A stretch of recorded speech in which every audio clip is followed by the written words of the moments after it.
Goeiedag geliefde, ons vra hierdie week na die pad of 'n pad. Watter is die pad? Gister en eergister het ons gekyk na koning Josia. Kom ons steek vandag kers op by die groot profeet Jesaja, wat vir die volk skryf nadat hulle hom vir jare verlaat het.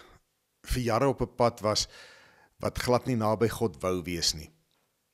Dan skryf Jesaja vir hulle: Jy, volk in Sion, jy wat in Jerusalem woon, jy hoef nie meer te huil nie. Die Here sal jou genadig wees as jy na hom roep om hulp, en hy sal jou gebed verhoor sodra jy dit hoor. Die Here het jou honger en dors laat kry, maar hy wil jou leer. En hy sal hom nie meer afsydig hou van jou nie.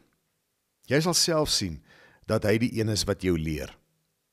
Wanneer jy die regte koers verlaat, sal jy agter jou 'n stem hoor sê: Hier is die pad, loop hier langs. Dan sal jy besef dat jou afgode, jou beelde van wat met niks werd goud en silwer oorgetrek het, onrein goed is, en jy sal hulle weggooi, soos 'n mens 'n smerige lap weggooi.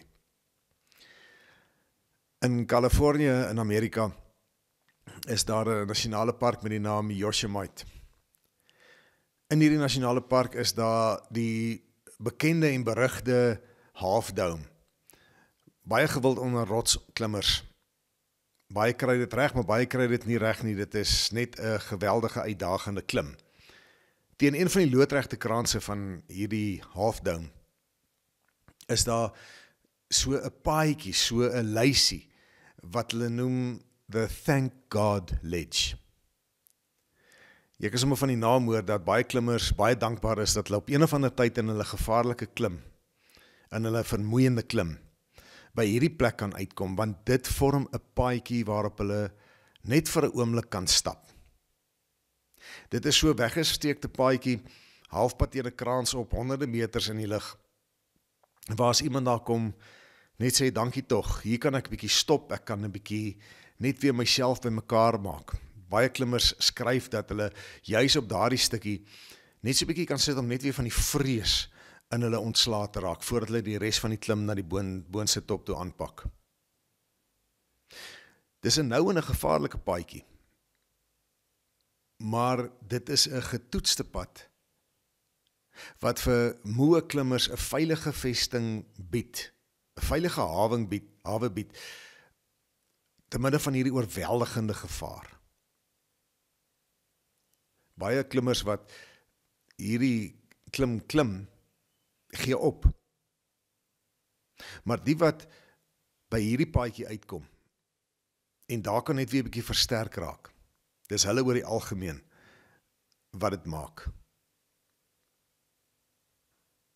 En nou hoor ons vandag dat die Here sê, as jy die regte koers verlaat, sal jy agter jou 'n stem hoor, en dis nie sommer enige stem nie, dis die stem van God, dis die stem van die Heilige Gees, en wat sê hy?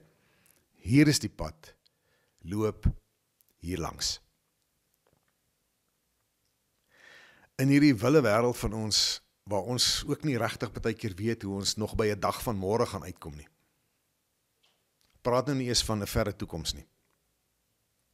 En dit is so, die wêreld om ons is vermoeiend en dit is gevaarlik en baie keer is dit maar, voel dit vir mense soos 'n loodregte klim sonder enige veiligheidstoerusting. Maar ergens op hierdie klim van die lewe is daar 'n pad. Is daar 'n plek waar ons kom waar die Here sê maar loop hier langs. Ons sal baie goed doen om net weer ons ore fyn in te stel op die stem van God, op die stem van die Heilige Gees. Dit gaan vra dat ons 'n bietjie minder praat en 'n bietjie minder kla en 'n bietjie minder bitter is en ons bitterheid so uitspoeg soos wat mense lief is om te doen deesdae. En net bietjie te luister, maar wat sê God, watter pad is dit vir my? Want ergens maak nie saak op watter stadium van jou klim van hierdie lewensrots jy is nie. Is daar 'n pad wat die Here sê, stap hier langs, want dis 'n beproefde pad.